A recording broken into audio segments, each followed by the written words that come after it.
M ಪ್ರವ್ರಜಂತಮನುಪೇತಮಪೇತಕೃತ್ಯಂ ದ್ವೈಪಾಯನೋ ವಿರಹಕಾತರ ಆಜುಹಾವ ಪುತ್ರಾ ಇತಿ ತನ್ಮಯತಯಾ ತರವೋಪಿ ನೇದುಃ ತಂ ಸರ್ವಭೂತಹೃದಯಂ ಮುನಿಮಾನತೋಸ್ಮಿ ಯಸ್ಯಾನುಭಾವಮಖಿಲಶ್ರುತಿಸಾರಮೇಕಂ ಅಧ್ಯಾತ್ಮದೀಪಮತಿತಿತೀರಿಷತಾಂ ತಮೋಂಧಂ ಸಂಸಾರಿಣಾಂ ಕರುಣಯಾಃ ಪುರಾಣಗುಹ್ಯಂ ತಂ ವ್ಯಾಸಸೂನುಮುಪಯಾಮಿ ಗುರುಂ ಮುನೀನಾಂ ನಾರಾಯಣಂ ನಮಸ್ಕೃತ್ಯ ನರಂ ಚೈವ ನರೋತ್ತಮಂ ದೇವೀಂ ಸರಸ್ವತೀಂ ವ್ಯಾಸಂ ತತೋ ಗ್ರಂಥಮುದೀರಯೇ. ಮಾತರ್ಮೇ ಮಾತರಿಶ್ವನ್ನ ಪಿತರತುಲಗುರೋ ಭ್ರಾತರಿಷ್ಟಾಪ್ತಬಂಧೋ ಸ್ವಾಮಿನ್ ಸರ್ವಾಂತರಾತ್ಮನ್ನ ಜರ ಜರಯಿತರ್ಜನ್ಮ ಮೃತ್ಯಾಮಯಾನಾಂ ಗೋವಿಂದೇ ದೇಹಿ ಭಕ್ತಿಂ ಭವತಿ ಚ ಭಗವನ್ನೂರ್ಜಿತಾಂ ನಿರ್ನಿಮಿತ್ತಾಂ ನಿರ್ವ್ಯಾಜಾಂ ನಿಶ್ಚಲಾಂ ಸದ್ಗುಣಗಣಬೃಹತೀಂ ಶಾಶ್ವತೀಮಾಚುದೇವಾ.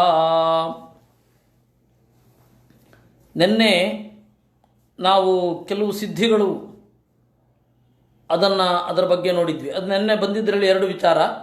ಒಂದು, 18 ಸಿದ್ಧಿಗಳು, ಮೂಲಭೂತವಾಗಿ 8 ಸಿದ್ಧಿಗಳು, ಅದರ ವಿಭಾಗಗಳು 18 ಸಿದ್ಧಿ ಹೇಗೆ ಅನ್ನೋದು, ಮತ್ತು ಆ ಸಿದ್ಧಿಗಳ ಮಿತಿ. ವಸ್ತುತಸ್ತು ಇವತ್ತು ನಾವೆಲ್ಲರೂ ಕೂಡ ಆ ಸಿದ್ಧಿಗಳನ್ನು ಪಡೆದಿದ್ದೇವೆ. ಅದು ಅಲ್ಪ ಪ್ರಮಾಣದಲ್ಲಿದೆ. ಮತ್ತು ಯಂತ್ರ ಸಾಪೇಕ್ಷವಾಗಿ ಆ ಎಲ್ಲ ಸಿದ್ಧಿಗಳು ಇದೆ. ಈಶಿತ್ವ ಅನ್ನೋದು ಯಂತ್ರ ಸಾಪೇಕ್ಷ. ನಮಗೆ ಹೀಗಾಗಬೇಕು ಅಂತ ರಿಮೋಟ್ ಕಂಟ್ರೋಲ್ನಿಂದ ಮಾಡ್ತೇವೆ, ದೂರಶ್ರವಣ ಫೋನ್ನಿಂದ, ದೂರದರ್ಶನ ವಿಡಿಯೋದಿಂದ. ಆದರೆ ಅದು ಯಂತ್ರ ಸಾಪೇಕ್ಷ. ಯಂತ್ರ ಇಲ್ಲದೆ ಆ ತರಹದ ಸಿದ್ಧಿಗಳು ಸಿಗುತ್ತವೆ. ಇನ್ನು ದೇವರ ಯಾವ ರೀತಿಯ ಧ್ಯಾನ ಮಾಡೋದರಿಂದಾಗಿ ಆ ತರಹದ ಸಿದ್ಧಿಗಳು ಸಿಗುತ್ತೆ ಅನ್ನೋದನ್ನು ಮುಂದೆ ನೋಡಲಿದ್ದೇವೆ. ಆಚಾರ್ಯರ ತಾತ್ಪರ್ಯದ ವೈಶಿಷ್ಟ್ಯ ಏನು ಅಂದರೆ, ಪರಮಾವಧಿ ಆ ಸಿದ್ಧಿ ಎಷ್ಟರ ಮಟ್ಟಿಗಿರಬಹುದು. ಇವಾಗ ದೂರದರ್ಶನ ಎಲ್ಲಿ ತನಕ ಇರುತ್ತೆ? ಎಂತಹ ಜ್ಞಾನಿಗಾದರೂ ಕೂಡ ಅದು 1000 ಯೋಜನ ಪರ್ಯಂತ ಮಾತ್ರ ಇರುತ್ತೆ, ಅದರಿಂದ ಆಚೆಗಿರೋದಿಲ್ಲ. ಅದರಿಂದಾಗಿ ಜಗತ್ತಿನಲ್ಲಿ ಸಿದ್ಧಿಗಳನ್ನು ಪಡೆದವರು ಯಾರ್ಯಾರೆಲ್ಲ ಇದ್ದಾರೆ ಅದರ ಮಿತಿಯನ್ನು ನಾವು ಇಲ್ಲಿ ತಿಳಿದುಕೊಳ್ಳಬಹುದು ಅನ್ನೋದು ಬಹಳ ಮುಖ್ಯ. ತಥಾಚ ಈ ಇಂದ್ರಿಯಗಳು ಯಾವ ಉತ್ಕರ್ಷವನ್ನು ಪಡೆಯಬಲ್ಲವು ದೇವರ ಚಿಂತನೆ ಮಾಡಿದಾಗ ಅನ್ನೋದನ್ನು ನಾವು ನೋಡ್ತಾ ಇದ್ವಿ. ವೇದಾಧಿಕಂ ವಿನಾ ಪ್ರೋಕ್ತ ತ್ರಿಕಾಲಜ್ಞಾನಿತಾ ಬುಧೈ. ತ್ರಿಕಾಲಜ್ಞತ್ವ ಅಂತನ್ನೋದೊಂದು ಸಿದ್ಧಿ ಅಂತ ನಾವು ನೋಡಿದ್ದೆವು. 3 ಕಾಲದಲ್ಲಿ ನಡೆದ ಘಟನೆಯನ್ನು ತಿಳಿದುಕೊಳ್ಳೋದು ಅಂತ. ಅದು ವೇದವನ್ನೇ ಬಿಟ್ಟು ಅಂತ ಇಟ್ಕೊಳ್ಬೇಕು, ಎಕ್ಸೆಪ್ಟ್ ವೇದಾಸ್. ಯಾಕೆ ಅಂತ ಹೇಳಿದರೆ, ಒಬ್ಬ ತ್ರಿಕಾಲಜ್ಞತ್ವವನ್ನು ದೇವರಲ್ಲಿ ಬಯಸ್ತಾನೆ, ವೇದಗಳ ಮೂಲಕ ಅದನ್ನು ಪಡ್ಕೊಳ್ಬೇಕು ಅಂತ ಇಲ್ಲ, ಅಥವಾ ವೇದಗಳ ಜ್ಞಾನ ಆಗಬೇಕು ಅಂತ ಇಲ್ಲ ಅವನಿಗೆ. ಅವನ ಜ್ಞಾನ ಎಷ್ಟು ಮಿತ ಅಂತ ಅನ್ನೋದನ್ನು ಹೇಳ್ತಾ ಇದ್ದಾರೆ. ಆಮೇಲೆ ತ್ರಿಕಾಲಜ್ಞತ್ವವು ಕೂಡ ಯೋಚನೆ ಮಾಡಿದ ವಿಚಾರದಲ್ಲಿ. ಇವಾಗ ಒಂದು ಕುಟುಂಬದ ವಿಚಾರದಲ್ಲೇ ಆಗಬೇಕಾದ್ರೆ ಹಿಂದೆ ಏನಾಗಿತ್ತು, ಈಗ ಏನಾಗ್ತಾ ಇದೆ, ಮುಂದೆ ಏನಾಗತ್ತೆ ಅಂತ ವಿಚಾರ ಮಾಡಬಹುದು, ಅಥವಾ ಒಂದು ದೇಶದ ವಿಚಾರದಲ್ಲಿ ಯೋಚನೆ ಮಾಡಬಹುದು. ಆದರೆ ಇದು ನಿರಪೇಕ್ಷವಾಗಿ ನಿರವಧಿಕವಾಗಿ ವೇದಗಳನ್ನೆಲ್ಲ ತಿಳ್ಕೊಂಡು ಬಿಡೋದು ಇತ್ಯಾದಿಗಳೆಲ್ಲ ಇಲ್ಲ. ಅದರಿಂದಾಗಿ ಈ ಕೃಷ್ಣ ಏನು ಹೇಳ್ತಾನೆ, ಸಿದ್ಧಿಗಳು, ಆ ಸಿದ್ಧಿಗಳೆಲ್ಲದಕ್ಕೂ ಕೂಡ ಒಂದು ಮಿತಿ ಇದೆ. ಅದನ್ನು ಆಚಾರ್ಯರು ನಿರೂಪಣೆ ಮಾಡಿದ್ರು. ಭಾಗವತ ಏಕಾದಶ ಸ್ಕಂಧದಲ್ಲಿ ಹೇಳಿದ ಈ ಸಿದ್ಧಿಗಳು ನಿರವಧಿಕ ಅಲ್ಲ, ಎಂಡ್ಲೆಸ್ ಅಲ್ಲ, ಪೂರ್ಣ ಏನು ಬೇಕಾದ್ರೆ ಮಾಡಿಬಿಡ್ಬೋದು ಅಂತ ಇಲ್ಲ. ಅದಕ್ಕೊಂದು ಲಿಮಿಟೇಷನ್ ಇದೆ ಆ ಶಕ್ತಿಗಳಿಗೆ. ಅದು ಯಾವುದೇ ಒಬ್ಬ ವ್ಯಕ್ತಿಯ ಸಾಧನೆ ಆಗಿರಬಹುದು. ಅದು ಸಾಧನೆ ಮೂರೂ ತಂತ್ರಗಳಿಂದ ಗಳಿಸಿದ್ದಾಗಿರಬಹುದು, ಸಾತ್ವಿಕ ತಂತ್ರದಿಂದ ಗಳಿಸಿದ ಶಕ್ತಿ ಆಗಿರಬಹುದು, ಆಮೇಲೆ ರಾಜಸ ತಂತ್ರಗಳಿಂದ ಗಳಿಸಿದ ಶಕ್ತಿ ಆಗಿರಬಹುದು, ತಾಮಸ ತಂತ್ರಗಳಿಂದ ಗಳಿಸಿದ ಶಕ್ತಿಯೂ ಆಗಿರಬಹುದು. ಆದರೆ ತಾಮಸ ತಂತ್ರದಿಂದ ಗಳಿಸಿದ ಶಕ್ತಿ ಅತ್ಯಂತ ತಾತ್ಕಾಲಿಕ ಮನೋವೇದನೆಗಳೆಲ್ಲ ಇನ್ನೂ ಹಾಗೇ ಇರುತ್ತೆ. ಆ ಶಕ್ತಿಯನ್ನು ಸಿದ್ಧಿಯನ್ನು ಕೊಡುವ ಪುರುಷನ ಅಂದರೆ ನಾರಾಯಣನ ಪೂರ್ಣ ಆವಿಷ್ಕಾರವೂ ಆಗಿರೋಲ್ಲ. ಯಾವುದೋ ಭೂತ ಪ್ರೇತಗಳಿಗೆ ಮಣಿದು ಅದನ್ನು ಪಡ್ಕೊಂಡಿರ್ತಾನೆ. ಇದು ಅದರ ಸ್ವರೂಪ. ಆದರೆ ಅದರಲ್ಲಿ ಒಂದು ಒಳ್ಳೆಯ ದಾರಿಯಲ್ಲಿ ನಡೆಯೋದು ಅಂತ ಇಲ್ಲ. ಇನ್ನು ಮಾಟ ಅಂತ ಒಂದು ಉಂಟು. ಮಾಟ ಸಿದ್ಧಿ ಎರಡೂ ಒಂದಕ್ಕೊಂದಕ್ಕೆ ಸಂಬಂಧ ಇಲ್ಲ. ಕೆಲವೊಮ್ಮೆ ಮಾಟ ಅನ್ನೋದು ಏನಿರುತ್ತೆ, ಮೀಮಾಂಸಕರೇ ಮೊದಲಾದವರು ಆ ಮಾಟ ಇಲ್ಲಿ ಎಲ್ಲೋ ಮಾಡಿ ಅಲ್ಲಿ ಎಲ್ಲೋ ಆಗೋದನ್ನು ಅವರು ಒಪ್ಪಲ್ಲ.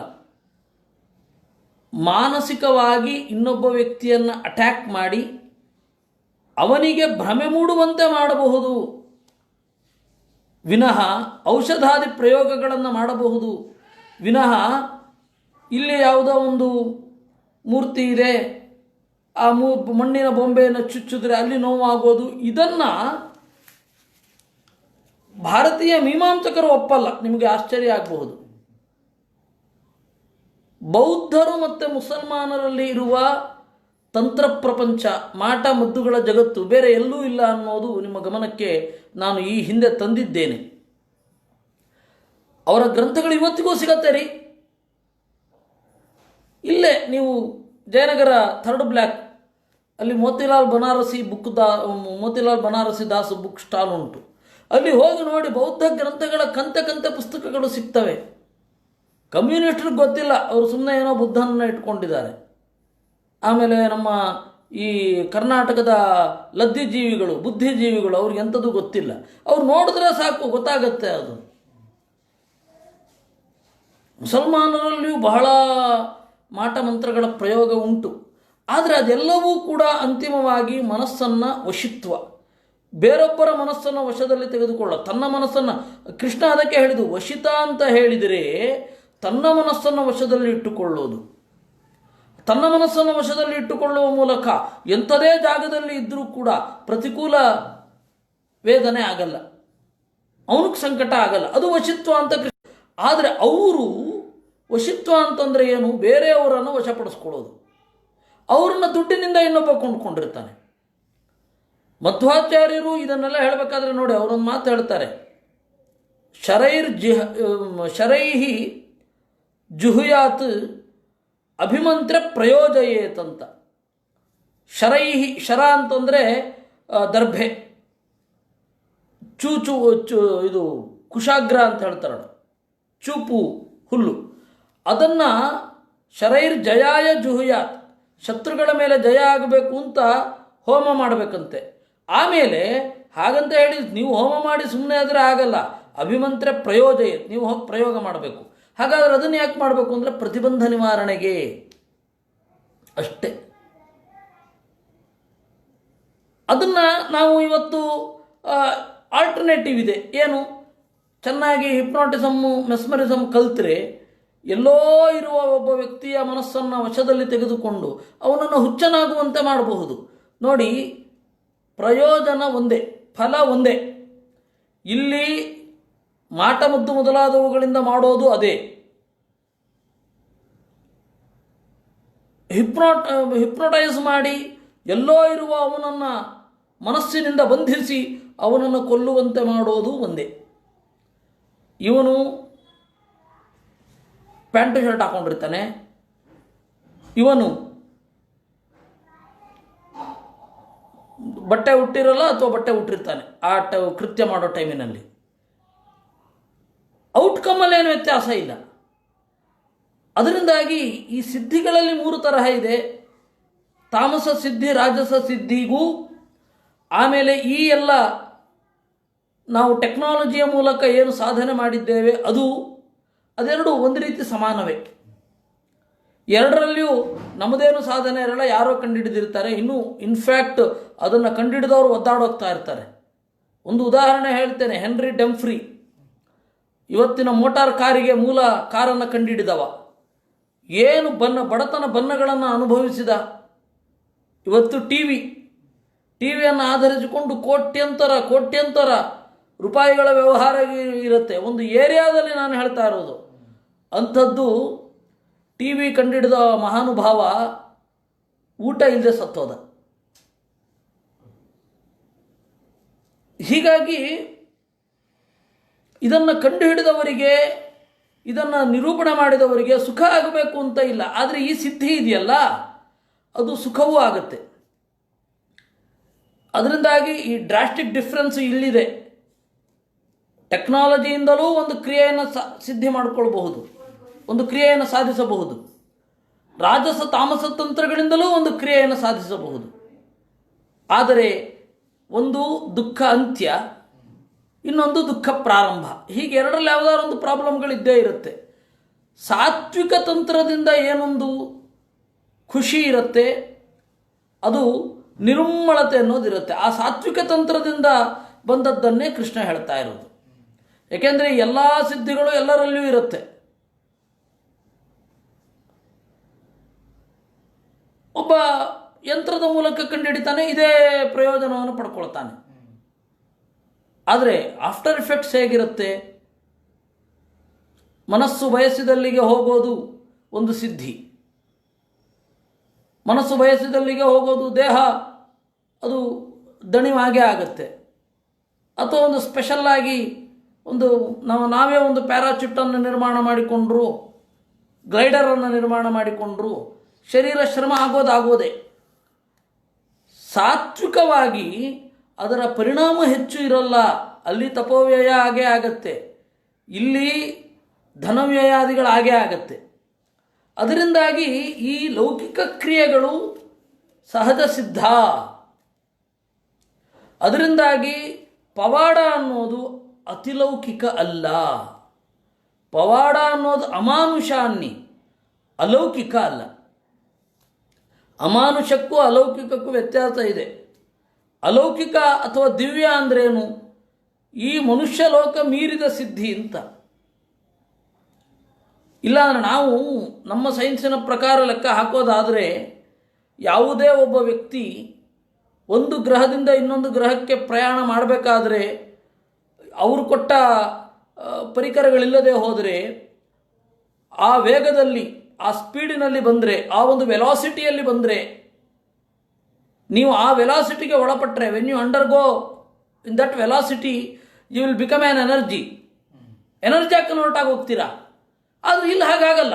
ಅದರಿಂದಾಗಿ ಇದು ಅಲೌಕಿಕ.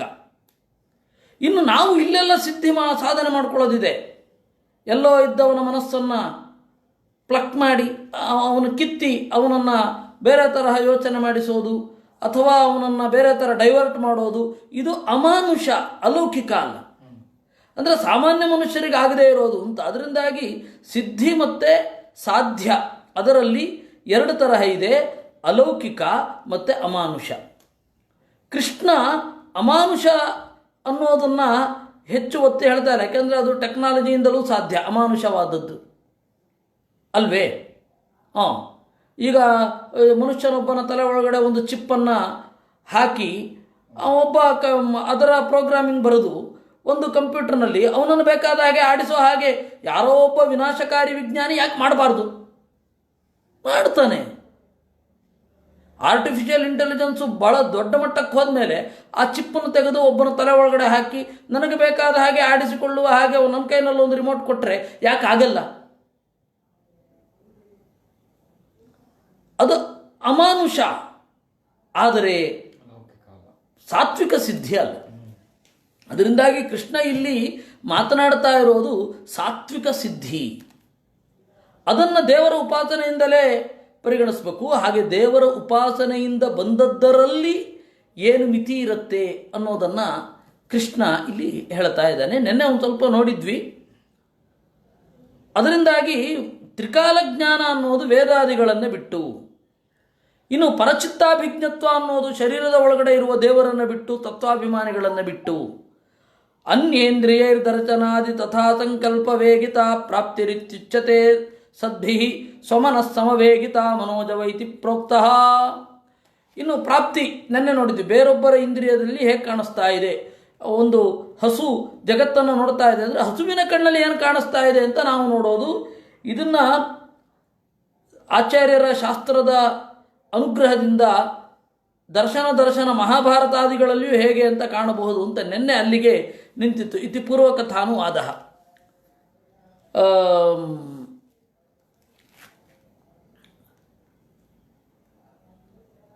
ಇನ್ನು ಯಾಕೆ ನಾನು ಹೇಳಬೇಕಾಯಿತು ಅಂತಂದರೆ, ನೀವು ಸಂಸ್ಕೃತ ಗ್ರಂಥ ಪ್ರಪಂಚಕ್ಕೆ ಅಡಿ ಇಟ್ಟರೆ, ವಿಶೇಷತಃ ತಂತ್ರಶಾಸ್ತ್ರ ಪ್ರಪಂಚಕ್ಕೆ ಅಡಿ ಇಟ್ಟರೆ ಬೇಕಾದಷ್ಟು ಸಿದ್ಧಿಗಳನ್ನು ಹೇಳುವಂತಹ ಒಂದು ಭಾಗಗಳು ಬರ್ತವೆ. ಆದರೆ ಈ ಮಿತಿ ಏನು ಅನ್ನೋದನ್ನು ಹೇಳಲಿಲ್ಲ. ಅದಕ್ಕೆ ನಾನು ಇಷ್ಟು ಹೇಳಬೇಕಾಯಿತು. ಈ 2-3 ದಿವಸದಿಂದ ಮೊನ್ನೆ ಧರ್ಮಶಾಸ್ತ್ರದ ಬಗ್ಗೆ ಮಧ್ವಾಚಾರ್ಯರು ಆಡಿದ ಮಾತು ಮತ್ತು ಇವತ್ತು ಸಿದ್ಧಿಗಳ ಬಗ್ಗೆ ಆಡಿದ ಮಾತಿಗೆ ಒಂದು ಸ್ವಲ್ಪ ನಾನು ಎಕ್ಸ್ಟ್ರಾ ಹೇಳಬೇಕಾಯಿತು. ಶ್ಲೋಕ ಮತ್ತು ಅರ್ಥ ಮಾತ್ರ ಹೇಳಲಿಕ್ಕೆ ಆಗಲಿಲ್ಲ. ಯಾಕೆ ಅಂದರೆ ಇಷ್ಟು ವಿಸ್ತಾರವಾದ ಹಿನ್ನೆಲೆ ಇದೆ. ನೋಡಿ, ಬೆಂಗಳೂರಲ್ಲೇ ಒಬ್ಬರು ಇದ್ದಾರೆ.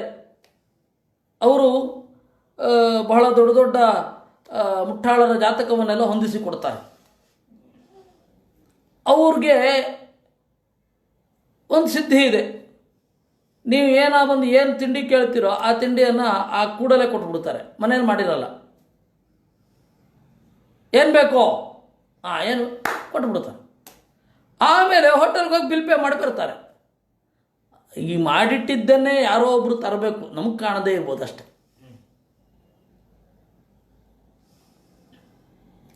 ಈ ತರಹದ ಕ್ಷುದ್ರ ಸಿದ್ಧಿಗಳು. ಯಾರೋ ಒಬ್ಬರು ಸ್ವಾಮಿಗಳು ಇದಕ್ಕೆ ಹೋಗಿದ್ದರು, ತ್ರಿದಂಡಿ ಸನ್ಯಾಸಿಗಳವರು. ನಮ್ಮವ್ರು ಯಾರೂ ಅಲ್ಲ ಅನ್ನೋದು ಇರಲಿ, ಯಾರು ಅನ್ನೋದು ಬೇಡ. ಹೋಗಿದ್ದರು. ಬದರಿಗೆ ಹೋಗ್ತಾ ಇರಬೇಕಾದ್ರೆ ಹರಿದ್ವಾರದ ಯಾವುದೋ ಭಾಗದಲ್ಲಿ, ಹರಿದ್ವಾರ ದಾಟಿ ಯಾವುದೋ ಒಂದು ರಾತ್ರಿ ಎಲ್ಲೋ ಉಳಿಬೇಕಾಯಿತು. ಉಳಿದಿದ್ದಾರೆ. ಅಲ್ಲಿ ಪಕ್ಕದಲ್ಲಿ ಒಬ್ಬ ಬಂದ. ನಾನು ಸನ್ಯಾಸಿ, ಹೌದು, ನಾನು ನಿಮಗಿಂತ ಸೀನಿಯರು, ಸನ್ಯಾಸಿ ಆಗಿರೋದ್ರಿಂದ ನೀವು ನಮ್ಗೆ ನಮಸ್ಕಾರ ಮಾಡಬೇಕು ಅಂತಂದ. ನಾನು ಪೀಠಾಧಿಪತಿ, ನೀನು ಪೀಠಾಧಿಪತಿ ಅಲ್ಲ, ಅದಕ್ಕೆ ನಾನು ನಮಸ್ಕಾರ ಮಾಡಲ್ಲ ಅಂದರು ಇವರು. ಹೌದಾ, ಹಿಂಗೆ ಚಪ್ಪಾಳೆ ಹೊಡೆದ. ಇವರು ದಂಡ ಮಾಯ, ನಮಸ್ಕಾರ ಮಾಡಿ ಕೊಡ್ತೇನೆ ಅಂದ ಅವನು. ಈ ಕ್ಷುಲ್ಲಕ ಇವು ನಮಸ್ಕಾರ ಕಟ್ಕೊಂಡು ಏನಾಗಬೇಕಾಗಿದೆ. ಕಾಡಿಸಿ ಸರಿ ಆಯಿತು, ದಂಡ ಸಿಕ್ಕಿದ್ರೆ ಸಾಕು, ಇಲ್ಲ ಅಂದರೆ ಆ ದಂಡ ಮತ್ತೆ ಪಡಿಬೇಕು ಅಂದರೆ ಬಹಳ ಕಷ್ಟ. ಅಂದರೆ 3 ದಿವಸ ಉಪವಾಸ ಮಾಡಿ ಏನೇನೋ ಪ್ರಕ್ರಿಯೆ ಇದೆ ಸನ್ಯಾಸದ್ದು. ವಿರಜಾ ಹೋಮ ಮಾಡಿ ಪ್ರಾಯಶ್ಚಿತ್ತಾದಿಗಳನ್ನೆಲ್ಲ ಮಾಡಿ ಒಂದು ದಂಡ ಮುರಿದೋದ್ರೆ ಅದು ಸಾಮಾನ್ಯ ಸಂದರ್ಭ ಅಲ್ಲ, ಬಹಳ ಕಷ್ಟ. ಸನ್ಯಾಸಿಗಳ ದಂಡ ಮುರಿದು ಹೋದರೆ ಕಷ್ಟ. ಸರಿ, ಅದಕ್ಕೆ ಕಡೆಗೆ ಏನು ಮಾಡಿದ್ರು,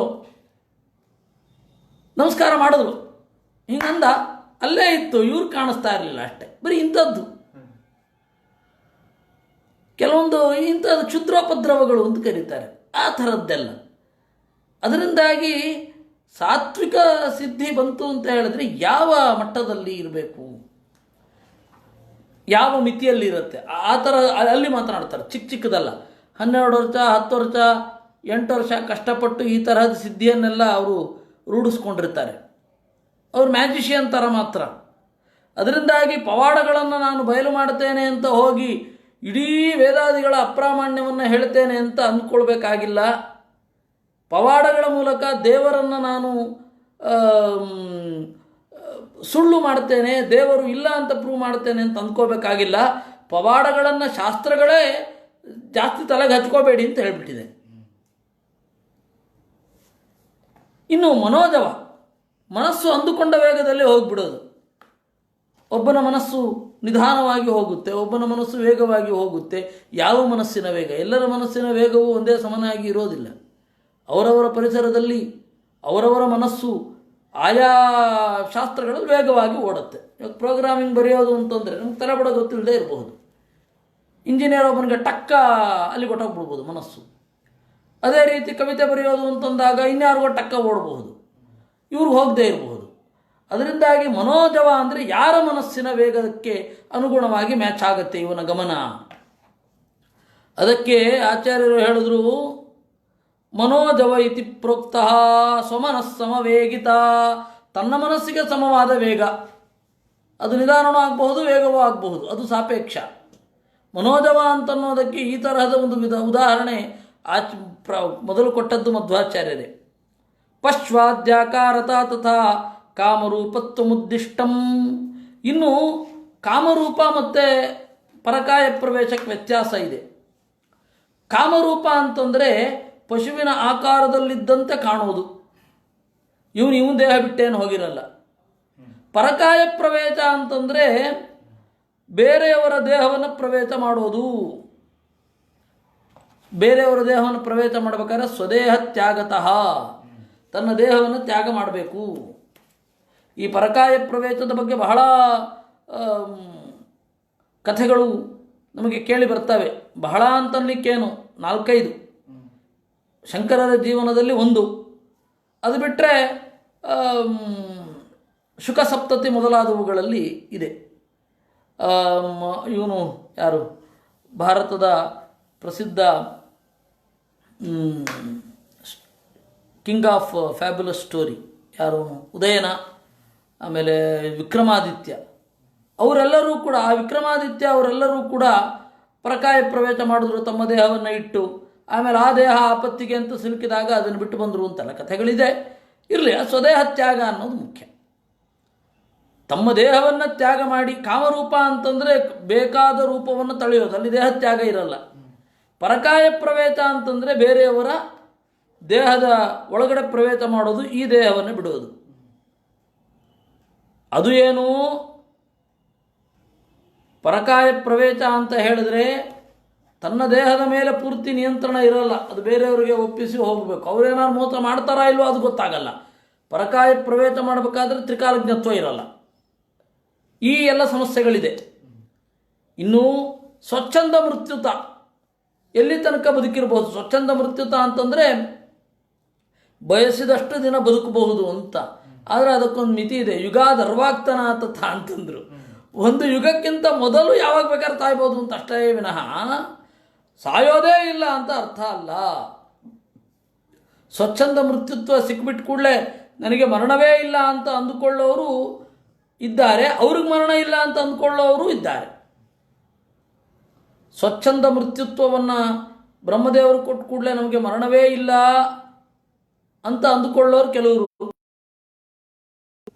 ಇಲ್ಲ ನನಗೆ ಮರಣ ಇದೆ ಅಂತ ಅಂದುಕೊಳ್ಳೋರು ಕೆಲವರು. ಇವಾಗ ಭೀಷ್ಮಾಚಾರ್ಯರೇ ಅವರೆಲ್ಲ ಸಜ್ಞಾನಿಗಳು, ಜ್ಞಾನಿಗಳು. ಅವ್ರಿಗೆ ಗೊತ್ತಿತ್ತು ನನಗೆ ಮರಣ ಇಲ್ಲ ಅಂತಲ್ಲ, ಯುಗದ ಒಳಗಡೆ ಯಾವಾಗ ಬೇಕಾದ್ರೂ ಹೋಗಬಹುದು ಅಂತ.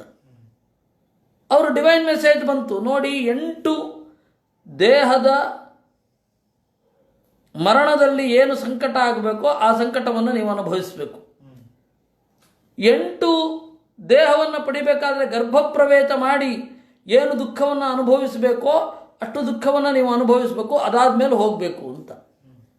ಉತ್ತರಾಯಣದಲ್ಲಿ ಅವರು ಹೋಗೋದ್ರು, ಉತ್ತರಾಯಣ ಪುಣ್ಯಕಾಲ, ಉತ್ತರಾಯಣದಲ್ಲಿ ಹೋಗುವವರು ಮೋಕ್ಷಕ್ಕೆ ಹೋಗ್ತಾರೆ ಅಂತ ಏನೇನೋ ಇದೆ.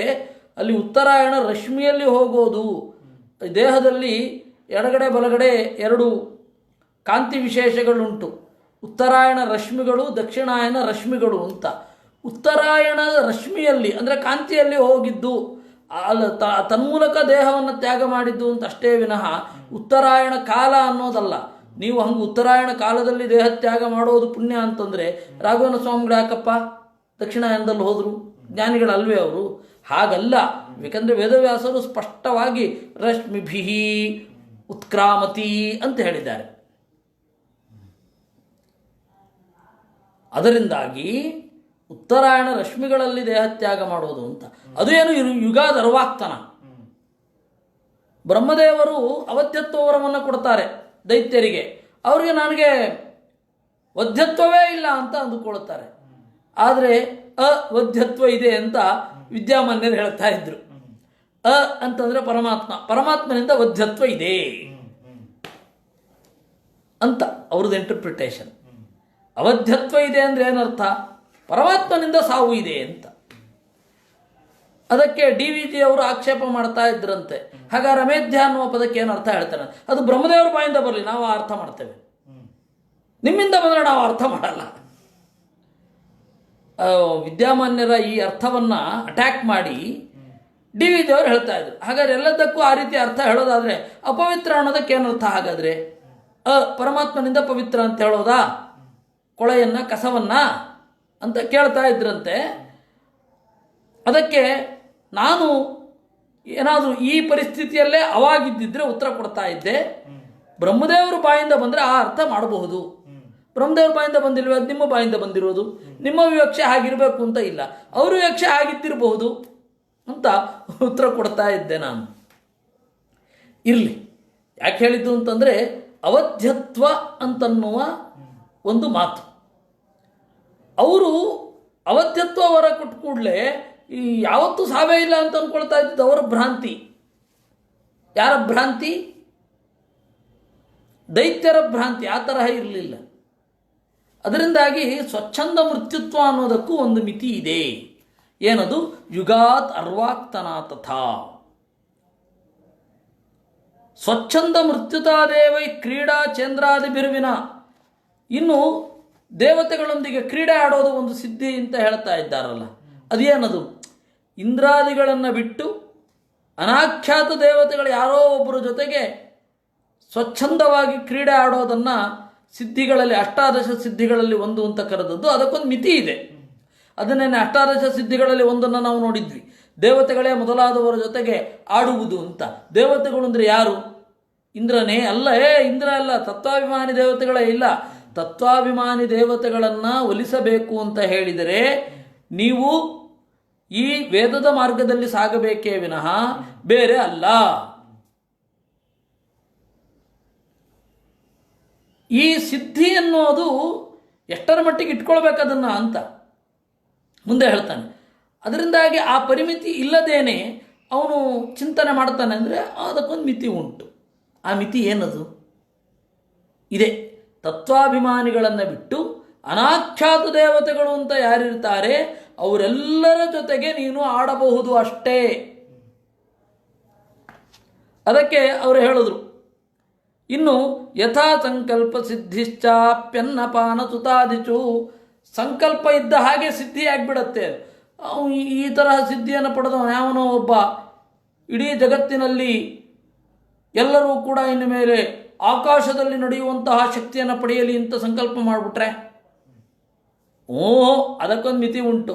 ನನಗೆ ಎಷ್ಟು ಬೇಕಾದ ಅನ್ನ ಬೇಕು, ನನಗೆ ಬೇಕಾದ ಪಾನ ಬೇಕು, ಅಲ್ಲಿಗೆ ಸೀಮಿತ ಆಗಿರುತ್ತೆ. ಅದು ನಿಸ್ಸೀಮವಾಗಿ ಇರಲ್ಲ. ಅದು ಪುಣ್ಯಾದಿಗಳಿಂದಲೂ ಸಿದ್ಧ ಆಗುತ್ತೆ ಅಷ್ಟೇ. ಈ ಹೋದ ಜನ್ಮದಲ್ಲಿ ಮಾಡಿದ ಪುಣ್ಯ ಈ ಜನ್ಮದಲ್ಲಿ ಫಲಿಸಿ ಸಿದ್ಧ ಆಗುತ್ತೆ. ಅದರಿಂದಾಗಿ ಇದೆಲ್ಲವೂ ಕೂಡ ಒಂದು ಮಿತಿಯನ್ನು ಹೊಂದಿದೆ. All siddhis are with limitation. ಈ ಎಲ್ಲ ಸಿದ್ಧಿಗಳಿಗೂ ಕೂಡ ಒಂದು ಲಿಮಿಟೇಷನ್ ಇದೆ. ಅದು ಗೊತ್ತಿರಬೇಕು ನಿಮಗೆ. ಆ ಲಿಮಿಟೇಷನ್ನು ಭಾಗವತದಲ್ಲಿ ನಮಗೂ ಗೊತ್ತೇ ಆಗಲ್ಲ.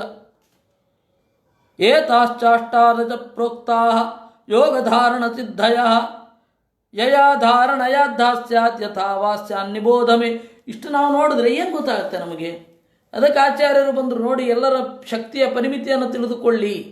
ಒಂದೊಮ್ಮೆ ಕೃಷ್ಣ ಹೇಳಿದ್ದನ್ನು ಆಚಾರ್ಯರು ವ್ಯಾಖ್ಯಾನ ಮಾಡದೆ ಹೋಗಿದ್ದಿದ್ರೆ ಅಥವಾ ಆಚಾರ್ಯರು ವ್ಯಾಖ್ಯಾನ ಮಾಡಿದ ಹಾಗೆ ಇರದಿದ್ದರೆ ಹಂಗೆ ತಗೊಳ್ಳಿ. ಎಷ್ಟೋ ಜನರ ಆಕ್ಷೇಪ, ಆಚಾರ್ಯರು ಮಧ್ವಾಚಾರ್ಯರು ಸೊಕಪೋಲ ಕಲ್ಪಿತ ಗ್ರಂಥಗಳನ್ನು ಕೋಟ್ ಮಾಡ್ತಾರೆ ಅಂತ. ಒಂದು ವೇಳೆ ಆ ತರಹ ಆಗಿ ಕೃಷ್ಣ ಹೇಳಿದ ರೀತಿಯಲ್ಲಿ ಇದ್ದು ಮಧ್ವಾಚಾರ್ಯರ ಸೊಕಪೋಲ ಕಲ್ಪನೆ ಆಗಿ ಅದು ವಾಸ್ತವ ಆಗದೆ ಇದ್ದಿದ್ರೆ ಜಗತ್ತಿನಲ್ಲಿ ಒಂದು ಅರಾಜಕತೆ ಉಂಟಾಗ್ತಾ ಇರಲಿಲ್ವಾ? ಎಲ್ಲ ಏನು ಬೇಕಾದ್ರೂ ಮಾಡಿಬಿಡ್ಬೋದಿತ್ತು. ಯಾವನೋ ಒಬ್ಬ ಸಿದ್ಧಿಯಾದವ ಇನ್ನು ಎಲ್ಲರೂ ಕೂಡ ಆಕಾಶದಲ್ಲಿ ನಡೀಲಿ ಅಂತ ಸಿದ್ಧಿ ಮಾಡಿಬಿಟ್ಟಿದ್ದಿದ್ರೆ, ಗುರುತ್ವಾಕರ್ಷಣ ಯಾರನ್ನು ಕೂಡ ಕೆಳಗಡೆ ಎಳೆಯದಿರಲಿ ಅಂತ ಸಂಕಲ್ಪ ಮಾಡಿಬಿಟ್ರೆ ಗತಿ ಏನು? ಎಲ್ಲ ಓಲಾಡ್ತಾ ಇರ್ಬೇಕಷ್ಟೇ. ಜಗತ್ತಿನ ನಿಯಮಗಳನ್ನು ಯಾರೂ ಕೂಡ ಮೀರ್ಲಿಕ್ಕಾಗಲ್ಲ. ಜಗತ್ತಿನ ನಿಯಮಗಳ ಒಳಗಡೆ ಒಂದು ಮಿತಿ ಇದೆ ಎಂದರು ಆಚಾರ್ಯರು ಅಲ್ವಾ? ನೀವು ಈ ಅರ್ಥಾಪತ್ತಿಯಿಂದ ಅಂದರೆ ಈಗ ಇರುವ ಪರಿಸ್ಥಿತಿ, ಕೃಷ್ಣ ಹೇಳಿದ ಮಾತು, ಇವೆರಡರ ನಡುವೆ ಇದಕ್ಕೊಂದು ಮಿತಿ ಇದೆ ಅಂತ ಆಚಾರ್ಯರ ಮಾತನ್ನು ಒಪ್ಪಬೇಕು. ಭಾಗವತ ತಾತ್ಪರ್ಯದ ಈ ತರಹದ ಸಂಗತಿಗಳಲ್ಲಿ ಅವರ ಪ್ರಾಮಾಣ್ಯ ಅರಿವಾಗುವುದು. ಎಲ್ಲ ಎಳೆದೆಳೆದು ಅರ್ಥ ಮಾಡ್ತಾರೆ ಅಂತಲ್ಲ, ಈ ಥರದ್ದು ಇದೆ. ಎಳೆದು ಯಾವುದೂ ಅರ್ಥ ಮಾಡಿಲ್ಲ, ಯುಕ್ತಿಯುಕ್ತವಾಗಿ ಅರ್ಥ ಮಾಡಿದ್ದಾರೆ. ಮಧ್ವಾಚಾರ್ಯ ಗ್ರಂಥ ಏನು ಪ್ರಯೋಜನ ಇಲ್ಲ, ಎಲ್ಲ ಎಳೆದೆಳೆದು ಅರ್ಥ ಮಾಡ್ತಾರೆ ಅಂತ ಹೇಳುವವರು ಈ ತರಹದ ಸಂಗತಿಗಳಲ್ಲಿ ಅದರ ಅತ್ಯಂತ ಪ್ರಾಮಾಣ್ಯವನ್ನು ಈ ಥರದ್ದು ಬೇಕಷ್ಟಿದೆ, ಅತ್ಯಂತ ಪ್ರಾಮಾಣ್ಯವನ್ನು ಚಿಂತನೆ ಮಾಡಬೇಕಾಗತ್ತೆ. ಇಷ್ಟು ಇರೋದು. ಯಥಾ ಸಂಕಲ್ಪ ಸಿದ್ಧಿಶ್ಚಾಪಿ ಅನ್ನಪಾನ ಸುತಾದಿಷು ಮಕ್ಕಳು ಮೊದಲಾದವುಗಳಲ್ಲಿ ಇಂತಹ ಮಗ ಬೇಕು. ಅದಕ್ಕೆ ಅನೇಕ ವೇದ ಮಂತ್ರಗಳನ್ನು ಹೇಳ್ತಾರೆ. ನನ್ನ ಮಗ ಒಂದು ಕಣ್ಣು ಬೂದು ಬಣ್ಣದಲ್ಲಿ ಇರಬೇಕು, 2 ವೇದದಲ್ಲಿ ಅವನಿಗೆ ಪರಿಣತಿ ಇರಬೇಕು ಅಂತ ಹೇಳಿ ಈ ಹೋಮ ಮಾಡಿದ್ರೆ ಆ ಥರದ ಮಗ ಹುಡ್ತಾನೆ ಅಂತ ಹೇಳ್ತಾರೆ ಉಪನಿಷತ್ತಿನಲ್ಲಿ. ದೇವರ ದಯೆಯಿಂದ ನಮ್ಮ ಜ್ಯೋತಿಷ್ಕರಿಗೆ ಅದು ಗೊತ್ತಿಲ್ಲ, ಗೊತ್ತಾಗೋದು ಬೇಡ. ಇಲ್ಲ ಅಂದರೆ ಅವ್ರು ನಾಳೆ ಟಿ ವಿಯಲ್ಲಿ ಕೂತು ನಿಮಗೆ ನಾವು ಇಲ್ಲಿಂದಲೇ ಒಂದು ಹೋಮ ಮಾಡ್ತೇವೆ, ನಿಮಗೆ ಈ ಥರದೊಂದು ಮಗ ಬೇಕಾ, 1 ಬೂದು ಕಣ್ಣು 1 ಕೆಂಪು ಕಣ್ಣು, 2 ವೇದಗಳಲ್ಲಿ ಪಾರಂಗತನಾದ, ದುಹಿತಾಮೇ ಜಾಯೇತ ಮಗಳು, 2 ವೇದಗಳಲ್ಲಿ ಪರಿಣತಳಾದ ಮಗಳು ಬೇಕು ಅಂತನೂ ವೇದ ಮಂತ್ರಗಳಲ್ಲಿ ಇದೆ ಅಂತಂದರೆ ವೇದಾಧಿಕಾರ ಇದೆ ಅಂತ ತಾನೇ ಅರ್ಥ. ಪಂಡಿತಾಮೇ ಜಾಯೇತ ಅಂತ ಚಿಂತನೆ ಮಾಡಬಹುದು ಅಂತ ಹೇಳ್ತಾರೆ ವೇದ ಮಂತ್ರಗಳಲ್ಲಿ. ಈ ಪ್ರಸಿದ್ಧವಾದ ವೇದದಲ್ಲೇ ಇದೆ ಸ್ವಾಮಿ, ಅಪ್ರಸಿದ್ಧವಾದದ್ದಲ್ಲ. ಅದರಿಂದಾಗಿ ಆ ಮಿತಿ ಇಲ್ಲದೆ ಹೋಗಿದ್ದರೆ ಬಹಳ ಅವ್ಯವಸ್ಥೆ ಆಗ್ತಾ ಇತ್ತು. ಆ ಮಿತಿಯನ್ನು ನಮಗೆ ಮನವರಿಕೆ ಮಾಡಿಕೊಟ್ರು. ಇಷ್ಟು ಒಂದಾಯಿತು, ಇಲ್ಲಿಗೆ ಮುಗಿಲಿಲ್ಲ. ಅಣಿಮಾ ಮಹಿಮಾ ಮೂರ್ತೇರ್ಲಗಿಮಾ ಪ್ರಾಪ್ತಿರಿಂದ್ರಿಯೈ ಪ್ರಾಕಾಶ್ಯಂ ಶ್ರುತದೃಷ್ಟೇಚು ಶಕ್ತಿ ಪ್ರೇರಣಮೀಚಿತಾ ಗುಣೇಶ್ವಸಂಗೋ ವಶಿತಾ ಯತ್ಕಾಮಸ್ತದವಾಪ್ಸ್ಯತಿ ಏತಾಮೇ ಸಿದ್ಧಯ ಸೌಮ್ಯ ಅಷ್ಟಾವೋತ್ಪತ್ತಿಕಾ ಸಮಾಹ. 8 ಸಿದ್ಧಿಗಳು ಅಂತ ಹೇಳಿದ್ರು. ಆ 8ರ ವಿಸ್ತಾರ 18 ಅಂತ ಹೇಳಿ ಅದು ಒಂದರೊಳಗಡೆ ಒಂದು ಹೇಗೆ ಅಂತರ್ಭಾವ ಆಗುತ್ತೆ ಅದರ ಮಿತಿಯನ್ನು ಹೇಳಿದ್ರು. ಇನ್ನೂ ಮುಗಿದಿಲ್ಲ. ಮುಂದಿನ ಶ್ಲೋಕಕ್ಕೆ ಇನ್ನೂ ಇವತ್ತು ಹೋಗ್ಲಿಕ್ಕಾಗತ್ತೋ ಇಲ್ಲೋ ಗೊತ್ತಿಲ್ಲ, ಹೋಗ್ಲಿಕ್ಕಾಗಬಹುದೇನೋ, ಇನ್ನೂ ಇದೆ, ಬಹಳ ವಿಚಾರ ಇದೆ. ಅಣಿಮ ಅಂದರೆ ಎಷ್ಟು ಅಣಿಮ? ಯಾಕೆಂದರೆ ಅಣು ಅನ್ನೋದು ಸಾಪೇಕ್ಷ ಅಲ್ವಾ? ಇಡೀ ಬ್ರಹ್ಮಾಂಡ ಅಂತ ನೋಡಿದ್ರೆ ನಾವು ಪರಮಾಣು. ನಮಗೆ ಹೋಲಿಸಿದರೆ ನಮ್ಮ ಒಳಗಡೆ ಯಾವ ಪರಮಾಣುವೋ, ನಾವು ಯಾವುದನ್ನು ಪರಮಾಣು ಅಂತ ಗುರುತಿಸ್ತೇವೋ ಅದಕ್ಕೆ ಹೋಲಿಸಿದರೆ ಇನ್ನೂ ಪರಮಾಣು ಎಷ್ಟೋ ಇರುತ್ತೆ. ಸೊ ಪರಮಾಣು ಅಂತ ಅನ್ನೋದು ರಿಲೇಟಿವ್. ಅದು ಮಧ್ವಾಚಾರ್ಯರು ನಿರೂಪಣೆ ಮಾಡಿದ್ದಿದ್ದು. ಪರಮಾಣು ಅನ್ನೋದು ರಿಲೇಟಿವ್ ಅಂತ ಅನುವ್ಯಾಖ್ಯಾನದಲ್ಲಿ ಪರಮಾಣು ಅನ್ನೋದು ರಿಲೇಟಿವ್. ಹಾಗಾದರೆ ಎಷ್ಟು ಅಣು ಸಣ್ಣ ಆಗ್ತಾನೆ ಅಂದರೆ ಎಷ್ಟು ಸಣ್ಣ ಆಗ್ತಾನೆ ಹೇಳಬೇಕಲ್ಲ. ಸುಮ್ಮನೆ ಅಣಿಮ ಅಂದ್ಬಿಟ್ರೆ ಅದಕ್ಕೆ ಹೇಳಿದ್ರು ಚಕ್ಷುರ್ದೃಶ್ಯೇಶ್ವಣುತ್ವಂತು ಅಣಿಮ ಸಂಪ್ರಕೀರ್ತಿತ. ಚಕ್ಷುರ್ದೃಶ್ಯೇಶು ಅಣುತ್ವಂತು ಅಣಿಮ ಸಂಪ್ರಕೀರ್ತಿತ. ಕಣ್ಣಿಗೆ ಕಾಣುವ ವಸ್ತುಗಳಲ್ಲಿ ಅಂದರೆ ಮನುಷ್ಯರ ಕಣ್ಣಿಗೆ ಕಾಣುವ ವಸ್ತುಗಳಲ್ಲಿ ಏನು ಅಣು ಅಂತ ಇದೆ ಆ ಪರಿಮಾಣವನ್ನು ಸಿದ್ಧನಾದವ ಪಡಿತಾನೆ ಅಷ್ಟೇ, ಅದಕ್ಕಿಂತ ಚಿಕ್ಕದ ಪಡೆಯಲ್ಲ. ಅಂದರೆ ಪರಮಾಣು ಆಕಾಶಗಳನ್ನೆಲ್ಲ ನೋಡಿ ಅದನ್ನು ಪೂರ್ತಿ ವಶದಲ್ಲಿಟ್ಕೊಳ್ಳಿಕ್ಕೆ ಆಗಲ್ಲ ಅಂತ ಅರ್ಥ. ಇದು ಯಾಕೆ ಹೇಳಿದ್ರು ಅಂತಂದರೆ, ಒಬ್ಬ ಮನುಷ್ಯ ಅಣು ಆಗ್ತಾನೆ, ಅವನ ಅಂತರ್ಯಾಮಿಯಾಗಿ ದೇವರು ಅಣುವಾಗಿ ಇರ್ತಾನ ಇಲ್ವಾ? ಇರ್ತಾನೆ. ಹಾಗಾದರೆ ಆ ಅಣುತ್ವ ಅನ್ನೋದೆಷ್ಟು ಈ ಆಯಾಮದಿಂದಲೂ ತೆರ್ಕೊಳ್ಳುತ್ತೆ. ಇಲ್ಲ ಚಕ್ಷುರ್ದೃಶ್ಯೇಶು. ಏಕೆಂದರೆ ತತ್ವಾಭಿಮಾನಿ ದೇವತೆಗಳಿಗೆಲ್ಲ ಕೆಲಸ ಮಾಡಲಿಕ್ಕೆ ಆಗಬೇಕಲ್ಲ. ಇವನು ಎಷ್ಟೇ ಅಣು ಆದರೂ ಅವನೊಳಗಡೆ ಅವರು ಇರ್ತಾರೆ. ಅದಕ್ಕೆ ನೀವು ಹೇಗೆ ಮಾಡಬೇಕು? ಮನುಷ್ಯ ದೃಶ್ಯೇಶು ಅಂದರು ಆಚಾರ್ಯ. ಇನ್ನು ಲಘಿಮ ಅಣಿಮ ಆಯಿತು. ಇನ್ನು ಮಹಿಮಾ ಚಾಪಿ ಸಂಪ್ರೋಕ್ತ ತ್ರಿಲೋಕಾಂತರ ಪೂರಣಾತ್. ಮಹಿಮಾ ಚಾಪಿ ಸಂಪ್ರೋಕ್ತ ತ್ರಿಲೋಕಾಂತರ ಪೂರಣಾತ್. ಸರಿ, ಭಾರ ಎಷ್ಟಾಗಬಹುದು? ಎಷ್ಟು ಟನ್ನು, ಎಷ್ಟು ಕೆ ಜಿ? ಅದು ಕೂಡ ಮನುಷ್ಯ ಮಾತ್ರದವರು ಹೊರದ ಭಾರ ಅಷ್ಟೆ. ಏನೋ ಮಹಿಮಾ ಅಂತ ಹೇಳಿದ ಕೂಡಲೇ ತ್ರಿಲೋಕಾಂತರ ಪೂರಣಾತ್, 3 ಲೋಕದ ಒಳಗಡೆ ಏನೇನು ಅಣುಗಳಿದೆ ಎಲ್ಲವನ್ನ ಹೀರಿ ಎಲ್ಲವನ್ನ ತನ್ನಲ್ಲಿ ಭಾರವನ್ನು ಜಾಸ್ತಿ ಮಾಡ್ಕೊಳ್ಬೋದು. ಅದೇನು ಮನುಷ್ಯರು ಹೊರದಷ್ಟು 20-30 ಜನ ಹೊರದಷ್ಟು ಭಾರ ಅಷ್ಟೇ, ಮತ್ತಿನ್ನೇನಿಲ್ಲ. ಅದು ಸಿದ್ಧಿ ಹೇಗೆ? ಸಹಜವಾಗಿ ಕೆಲವರು ಹಾಗಿರ್ತಾರಲ್ಲ. ಅಂದರೆ ಹೌದು, ಆ ಥರ ಇರ್ತಾರೆ, ಇಲ್ಲ ಅನ್ನಲ್ಲ. ಆದರೆ ಬೇಕಂದಾಗ ಸಣ್ಣ ಆಗ್ಲಿಕ್ಕೆ ಬರಲ್ಲ ಅಷ್ಟೇ. ಇವ್ರು ಬೇಕಂದಾಗ ಸಣ್ಣ ಆಗ್ತಾರೆ, ಮತ್ತು ದೇಹ ಅಷ್ಟೇ ಇರುತ್ತೆ. ಅವುಗಳಲ್ಲಿ ಭಾರ ಮಾತ್ರ ಜಾಸ್ತಿ ಆಗೋದು. ಅದರಿಂದಾಗಿ ವ್ಯತ್ಯಾಸ ಇದೆ. ಚಕ್ಷುರ್ದೃಶ್ಯೈರ್ವಿವಾಹ್ಯತ್ವಂ ಲಘಿಮಾ ಚಾಪಿ ಕೀರ್ತಿತ. ಇನ್ನು ಲಘಿಮಾ ಅಂದ್ರೇನು? ಹಗುರ ಆಗೋದು ಅಂದರೆ ಹತ್ತಿ ಅಷ್ಟ, ಹಕ್ಕಿ ಅಷ್ಟ, ಕಾಗದದಷ್ಟ? ಇಲ್ಲಪ್ಪ, ಎದುರುಗಡೆ ಇರುವವರು ಹೊರಬಲ್ಲರು ಅಷ್ಟೆ. ಲಘುತ್ವ ಅಂತಂದರೆ ಪೂರ್ತಿ ಹಾರ್ಕೊಂಡು ಹೊಡೋಗೋದು ಅಂತ ಅರ್ಥ ಅಲ್ಲ. ಎದುರುಗಡೆ ಇರೋರು ಹೊರತಾರೆ ಅಂದರೆ ಯಾಕೆ ನಿರೂಪಣೆ ಮಾಡಬೇಕು ಆಚಾರ್ಯರು ಇದನ್ನು, ಈ ಮಿತಿಯನ್ನು? ಅಂದರೆ ಜಗತ್ತಿನ ಏನು ಬೇಸಿಕ್ ಭೌತ ನಿಯಮಗಳು ಏನಿದೆ, ಬೇಸಿಕ್ ಫಿಸಿಕ್ಸ್ ಪ್ರಿನ್ಸಿಪಲ್ಸ್ ಏನಿದೆ, ಅದಕ್ಕೆ ವಿರುದ್ಧವಾಗಿರಲ್ಲ. ಯಾಕೆಂದರೆ ಅದು ದೇವರ ನಿಯತಿ ಅಂತ, ದೇವರ ಒಂದು ವಿಶೇಷ ಶಕ್ತಿ. ಆ ನಿಯಮನ ಶಕ್ತಿಗೆ ವಿರುದ್ಧವಾಗಿ ಯಾವತ್ತೂ ಇರಲ್ಲ. ಆ ನಿಯಮನ ಶಕ್ತಿಯ ಒಳಗಡೆನೆ ಒಂದು ಸ್ವಲ್ಪ ವೇರಿಯೇಷನ್ ಆಗಬಹುದು. ಇವರ ವಿಚಾರದಲ್ಲಿ ಅಪವಾದವು ಸ್ವಲ್ಪ ಮಟ್ಟಿಗೆ ಆಗಬಹುದೇ ವಿನಃ ಪೂರ್ತಿ ಅಲ್ಲ. ಯಾಕೆಂದರೆ ಇದನ್ನು ನಿಸ್ಸೀಮ ಅಂತ ಹೇಳಿಬಿಟ್ರೆ ದೇವರ ನಿಯತಿ ಇದೆ ಅನ್ನೋದಕ್ಕೆ ಅರ್ಥ ಇಲ್ಲ. ದೇವರ ನಿಯತಿಯನ್ನು ಮೀರೋದೇ ಸಿದ್ಧಿಯಾ ಅಂತ ಪ್ರಶ್ನೆ ಬಂದ್ಬಿಡತ್ತೆ. ಅಲ್ಲ ಅಂತಾರೆ.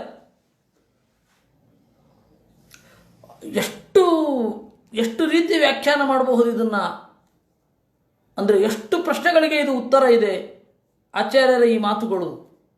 ಚಕ್ಷುರು ದೃಶ್ಯೈ ವಿವಾಹ್ಯತ್ವ, ಅದನ್ನು ಲಘಿಮ ಅಂತ ಕರೀತಾರೆ. ತ್ರಿಲೋಕ ಸಮಭಾರಸ್ತು ಗರಿಮಾ ಚಾಪಿ ಕೀರ್ತಿತ. 3 ಲೋಕದ ಭಾರ ಏನಿದೆ ಅಷ್ಟೇ ವೈಟ್ ಅವನಿಗೆ ಅಲ್ಲಿ ಅನುಭವಕ್ಕೆ ಬರುತ್ತೆ ವಿನಃ ಇವನು ಅಷ್ಟು ವೈಟ್ ಇರ್ತಾನೆ ಅಂತಾರೆ. ಯಾಕೆಂದರೆ ಇವನು ಅಷ್ಟು ವೈಟ್ ಆದರೆ ಪ್ರಕೃತಿಯ ಒಳಗಡೆಯಿಂದಲೇ ಆ ಭಾರವನ್ನು ಸ್ವೀಕಾರ ಮಾಡಬೇಕು. ಆ ತರಹದ ಒಂದು ಶಕ್ತಿ ಇವಾಗ ನಮಗಿದೆ. ನಮ್ಮ ಮೇಲೆ ವಾಯುಮಂಡಲ ಎಷ್ಟು ಭಾರ ಇದೆ, ಎಷ್ಟು ಭಾರಭೂತವಾದ ವಾಯುಮಂಡಲ ನಮ್ಮ ದೇಹದ ಕಣಕಣಗಳಲ್ಲಿ ಗುದ್ದುತ್ತಾ ಇರುತ್ತೆ. ಆದರೆ ನಾವು ಕುಸಿದು ಬೀಳೋಲ್ಲ, ವಾಯುಭಾರದಿಂದ ಹೀಗೆ ಕತ್ತು ಬಿದ್ದೋಗಲ್ಲ. ನಮ್ಮ ಮೇಲುಗಡೆ ಗಾಳಿ ಹೀಗೆ ಆಡ್ತಾ ಇದೆ ಅಂದರೆ ಅಟ್ಮಾಸ್ಫಿಯರ್ ಎಷ್ಟತ್ರ ಇದೆ, ಬ್ರಹ್ಮಾಂಡ ಮುಗಿಯೋ ತನಕ ಇಷ್ಟು ವಾಯುಭಾರ ತಲೆ ಮೇಲಿದ್ದರೂ ಕೂಡ ಕತ್ತ್ಯಾಕೆ ಮುರಿಯಲ್ಲ ನಮಗೆ? ಆ ವಾಯುವಿನಲ್ಲಿ ಲಘಿಮ ಇಲ್ವಾ? ಸರಿ, ಆ ವಾಯುವನ್ನು ಒಂದು ಕಡೆಗೆ ನಮ್ಮ ಟೆಕ್ನಾಲಜಿಯಿಂದ ಕೂಡ ಹಾಕಿದರೆ ಅದರಲ್ಲಿ ಭಾರ ಬರಲ್ವಾ? ಚಕ್ರದಲ್ಲಿ ಬಲೂನಿನಲ್ಲಿ ಭಾರ ಬರೋದು ಹೇಗೆ? ಆಯ್ತಪ್ಪ, ಚಕ್ರದಲ್ಲಿ ಬಲೂನಿನಲ್ಲಿ ಭಾರ ಬರಬೇಕಾದ್ರೆ ವಾತಾವರಣದಲ್ಲಿರತಕ್ಕಂತಹ ಗಾಳಿಯನ್ನೇ ತೆಗೆದುಕೊಳ್ಳೋದು. ಸರಿ, ಇವನು ಆ ಭಾರ ಆಗಿಬಿಟ್ರೆ 3 ಲೋಕದ ಭಾರ ಮತ್ತು ಈ ಭಾರ ಎರಡು ಇಂಬ್ಯಾಲೆನ್ಸ್ ಆಗಿ ಒಂದು ಗ್ರಾವಿಟೇಷನಲ್ ಫೋರ್ಸೇ ಅವ್ಯವಸ್ಥಿತವಾಗುತ್ತಾ? ಸಿದ್ಧಿ ಅಂತ ಹೇಳಿಬಿಟ್ರೆ ಇದು ಯಾರು ಯೋಚನೆಯೇ ಮಾಡಲಿಲ್ಲ. ಅದಕ್ಕೆ ಆಚಾರ್ಯ ಹೇಳಿದ್ರು, ಇಲ್ಲ, 3 ಲೋಕದ ಒಳಗಡೆ ಏನು ಒಟ್ಟಾರೆ ಭಾರ ಇರುತ್ತೆ ಅದನ್ನು ಇವನು ಅಬ್ಬಬ್ಬ ಅಂತಂದರೆ ತೋರಿಸಬಹುದೇ ವಿನಃ 3 ಲೋಕದ ಆಚೆಯ ಭಾರವನ್ನೆಲ್ಲ ತೆಗೆದುಕೊಳ್ಳಿಕ್ಕಾಗಲ್ಲ. ಮತ್ತು ಇಂಬ್ಯಾಲೆನ್ಸು ಕ್ರಿಯೇಟ್ ಆಗಲ್ಲ. ಯಾಕೆಂದರೆ ಇದು ದೇವರ ನಿಯಮ. ಈ ತರಹದ ಗ್ರಾವಿಟೇಷನಲ್ ಫೋರ್ಸ್ ಇರಬೇಕು, ಈ ತರಹದ ಈ ಗಾಳಿಯ ಒಂದು ಪವರ್ ಆಫ್ ಅಟ್ಮಾಸ್ಫಿಯರ್ ಇರಬೇಕು, ಇದೆಲ್ಲ ನಡೀತಾ ಇರಬೇಕು. ಯಾಕೆಂದರೆ ಇವನು ಭಾರದಿಂದ ಗ್ರಹ ನಕ್ಷತ್ರಗಳು ಎಲ್ಲೋ ಇದ್ದ ನಕ್ಷತ್ರ ದಬಕೊಂಡು ಬಿದ್ದೋದ್ರೆ ಏನು ಮಾಡ್ತೀರಾ ನೀವು? ಸೂರ್ಯನ ಕಕ್ಷೆ ಚೇಂಜ್ ಆಗಿಬಿಟ್ರೆ ಏನು ಮಾಡ್ತೀರಾ? ಅದರಿಂದಾಗಿ ಈ ಸಿದ್ಧಿಗೆಲ್ಲ ಒಂದು ಮಿತಿ ಇದೆ ಅಂದರು ಆಚಾರ್ಯ. ಯಾವುದೂ ನಿಸ್ಸೀಮ ಅಲ್ಲ, ಯಾವ ಸಿದ್ಧಿಯೂ ಕೂಡ ಅದಕ್ಕೊಂದು ಲಿಮಿಟೇಷನ್ ಇದೆ. ಅದನ್ನು ಅರ್ಥ ಮಾಡ್ಕೋಬೇಕು. ತನ್ಮೂಲಕ ದೇವರ ಅಮಿತ ಶಕ್ತಿಯನ್ನು ಚಿಂತನೆ ಮಾಡಬೇಕು. ಹೀಗಾಗಿ ಅಷ್ಟ ಸಿದ್ಧಿಗಳಿದೆ ಅಂತಂದು ಕೂಡಲೇ ಓ ಅಂತ ಅಂದ್ಬಿಡ್ಬಾರ್ದು.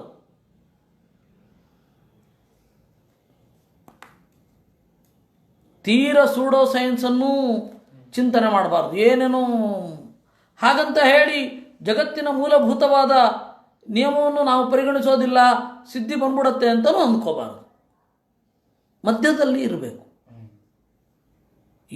ಎಲ್ಲ ಕಡೆ ಓವರೇ, ಒಂದೋ ಸೂಡೋ ಸೈಂಟಿಸ್ಟ್ ಇರ್ತಾರೆ, ಒಂದೋ ಸೂಡೋ ಫಿಲಾಸಫರ್ಸ್ ಇರ್ತಾರೆ. ಹಾಗಲ್ಲ ಅಂತಾರೆ ಆಚಾರ್ಯ. ಆಯ್ತಾ? ಇನ್ನು ಚಕ್ಷುರ್ದೃಶ್ಚೈ ತ್ರಿಲೋಕ ಸಮಭಾರಸ್ತು ಗರಿಮಾ ಚಾಪಿ ಕೀರ್ತಿತ ಪೂರ್ವಶಕ್ತೆ ಕೋಟಿ ಗುಣಶಕ್ತ್ಯುದ್ರೇಕಸ್ತಥೇಷಿತ. ಇನ್ನು ಈ ಹಿಂದೆ ಹೇಳಿದ ಎಲ್ಲ ಶಕ್ತಿಗಳಿಗಿಂತ ಒಂದು ಕೋಟಿಪಟ್ಟು ಶಕ್ತಿ ಇದ್ದರೆ ಎಲ್ಲರನ್ನೂ ಕೂಡ ತನಗೆ ಬೇಕಾದ ಹಾಗೆ ಒಳಗಡೆಯಿಂದ ನಿಯಂತ್ರಣ ಮಾಡಬಹುದು. ಏನಿಲ್ಲ, ಸುಮ್ಮನೆ ಹಿಂಗೆ ಕೂತಿರ್ತಾನವನು, ಅವನಿಗೆ ಒಳಗಡೆ ಅನ್ನಿಸ್ಬೇಕು. ಆ ತರಹ ಮನಸ್ಸನ್ನು ಪ್ರಚೋದನೆ ಮಾಡಲಿಕ್ಕೆ ಬರುತ್ತೆ. ನನಗೆ ಬೇಕಾದ ಹಾಗೆ ಅವನ ಕೈನಲ್ಲಿ ಮಾಡಿಸ್ಕೋಬೋದು. ಈ ಶಕ್ತಿ ಯಾವಾಗ ಬರಬೇಕು? ಕೋಟಿ ಪಟ್ಟು ಶಕ್ತಿ ಇರಬೇಕು. ಈ ಎಲ್ಲ ಸಿದ್ಧಿಗಳ ಕೋಟಿಪಟ್ಟು ಶಕ್ತಿ ಇದ್ದರೆ ಬೇರೊಬ್ಬರ ಮನಸ್ಸನ್ನು ಪ್ರಚೋದನೆ ಮಾಡಿ ತನಗೆ ಬೇಕಾದ ಹಾಗೆ ಮಾಡಿಕೊಳ್ಳುವಂತೆ ಆಗತ್ತೆ. ಅದರಿಂದಾಗಿ ಈಶ್ವರ ದೇವನ ಕೈಯಲ್ಲಿ ಆಚಾರ್ಯರು ಅಗಿಸ್ತಾನೇ ಇದ್ರು. ಅದೇನದು? ಆ ಎಲ್ಲ ಆಚಾರ್ಯರ ಜೀವನದಲ್ಲಿ ಬಂದ ಏನು ಅತಿಮಾನುಷ ಶಕ್ತಿಗಳು ಆಕಸ್ಮಿಕ ಅಲ್ಲ,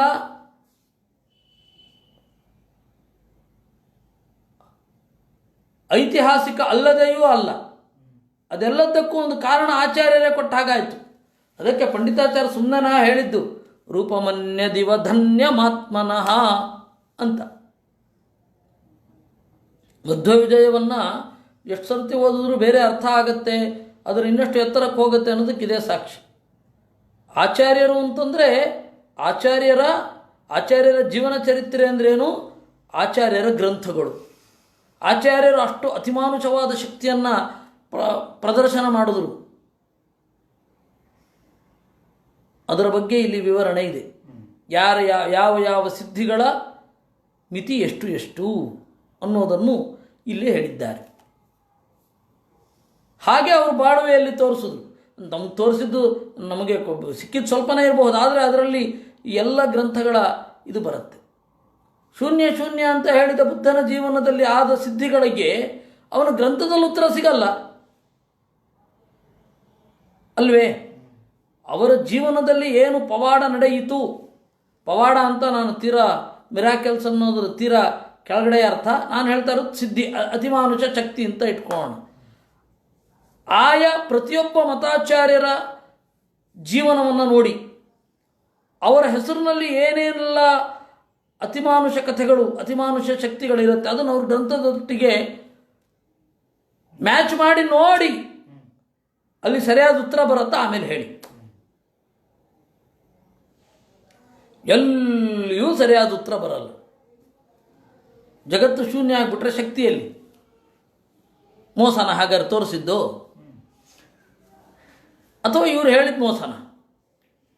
ಎಲ್ಲರಿಗೂ ಅನ್ವಯಿಸುತ್ತೆ ಇದು. ಅದರಿಂದಾಗಿ ಒಬ್ಬ ಗ್ರಂಥದ ಮೂಲಕ, ಒಬ್ಬ ಮತಾಚಾರ್ಯರ ಅಥವಾ ಪ್ರಖ್ಯಾತ ವ್ಯಕ್ತಿಯ ಗ್ರಂಥದ ಮೂಲಕ ಅವನ ಜೀವನದಲ್ಲಿ ನಡೆದ ಅತಿಮಾನುಷ ಶಕ್ತಿ ಪ್ರದರ್ಶನವನ್ನು ಹೋಲಿಕೆ ಮಾಡಿ ನೋಡಿ ಗೊತ್ತಾಗ್ಬಿಡತ್ತೆ ಏನು ಅಂತ. ಇದು ನಮಗೆ ಬೇಕು. ಆಚಾರ್ಯರು ಕೊಟ್ಟಿರೋದ್ರಿಂದ ಬೇರೆಯವ್ರದನ್ನು ನೋಡಿಬಿಡ್ಬೋದು, ಇವ್ರ ಶಕ್ತಿ ಎಷ್ಟು ಅಂತ. ಇದು ಅಂತಹ ಕೀಲಿಕೆಯನ್ನು ಆಚಾರ್ಯರು ಕೊಟ್ಟಿದ್ದಾರೆ ತಾತ್ಪರ್ಯ ನಿರ್ಣಯದಲ್ಲಿ. ಮತ್ತೆ ಗೊತ್ತಾಯಿತು ನಮಗೆ, ಯಾವುದೇ ಒಬ್ಬ ಸಿದ್ಧ ಪುರುಷರು ಬಂದರೂ ಅವ್ರದ್ದೊಂದು ಮಿತಿ ಇದೆ. ಹೀಗಾಗಿ ವ್ಯಾಸತೀರ್ಥರು ಬಂದರು. ವ್ಯಾಸತೀರ್ಥರು ಯಾಕೆ ಅವರು ಇಡೀ ಪ್ರಪಂಚವನ್ನು ಕಾಡ್ತಾ ಇದ್ದ ಅವತ್ತಿನ ಕಾಲದ ಪಿಡುಗು ಅವ್ರನ್ನ ವಾಕ್ಯಾರ್ಥಕ್ಕೆ ಕರೆದು ಸೋಲಿಸಿ ಸೆಮೆಟಿಕ್ ರಿಲಿಜನ್ಗಳನ್ನು ಯಾಕೆ ಹಿಮ್ಮೆಟ್ಟಿಸಲಿಲ್ಲ? ಅದಕ್ಕೆ ಉತ್ತರ ಇತ್ತು. ಅವ್ರು ಬರೀತಾರೆ, ಖಂಡನೆ ಬರೀತಾರೆ. ಇದು ತರ್ಕತಾಂಡವಾದಿಗಳಲ್ಲೆಲ್ಲ ವೇದ ಪ್ರಾಮಾಣ್ಯವನ್ನು ಸಮರ್ಥನೆ ಮಾಡಬೇಕಾದ್ರೆ ಬಹಳ ಜನರು ಅನುಸರಣೆ ಮಾಡೋದು ಪ್ರಾಮಾಣ್ಯಕ್ಕೆ ಕಾರಣ ಆಗಲ್ಲ, ತುರುಷ್ಕಾಗಮಾದ ವ್ಯಭಿಚಾರ ಅಂತಂದು ಬರೀತಾರೆ ಅವರು. ಬಹಳ ಜನ ಅನುಸರಣೆ ಮಾಡ್ತಾ ಇದ್ದಾರೆ ಅನ್ನೋದೊಂದು ಆ ಮತ ಸರಿ ಅಂತಲಿಕ್ಕೆ ಪ್ರೂಫೇ ಆಗಲ್ಲ. ಯಾಕೆ ಅಂತಂದರೆ ತುರುಷ್ಕಾಗಮಾದಿಗಳಲ್ಲಿ ವ್ಯಭಿಚಾರ ಇದೆ. ಅಂದರೆ ತುರುಷ್ಕಾಗಮಾದಿಗಳಲ್ಲಿ ಅನುಸರಣೀಯತ್ವ ಇದೆ, ಆದರೆ ಇದಿಲ್ಲ, ಪ್ರಾಮಾಣ್ಯ ಇಲ್ಲ, ಅಂತಿಮ ಪ್ರಾಮಾಣ್ಯ ಇಲ್ಲ, ಹಾಗೆಲ್ಲ ಬರೀತಾರೆ. ಆದರೆ ಅವ್ರು ಯಾಕೆ ಕರೀಲಿಲ್ಲ? ರಾಜತಾಂತ್ರಿಕರಾಗಿದ್ದವರು ಬೌದ್ಧಿಕವಾಗಿಯೂ ಅವ್ರನ್ನ ಅಟ್ಯಾಕ್ ಮಾಡ್ಬೋದಿತ್ತು, ಗೊತ್ತಿಲ್ಲ.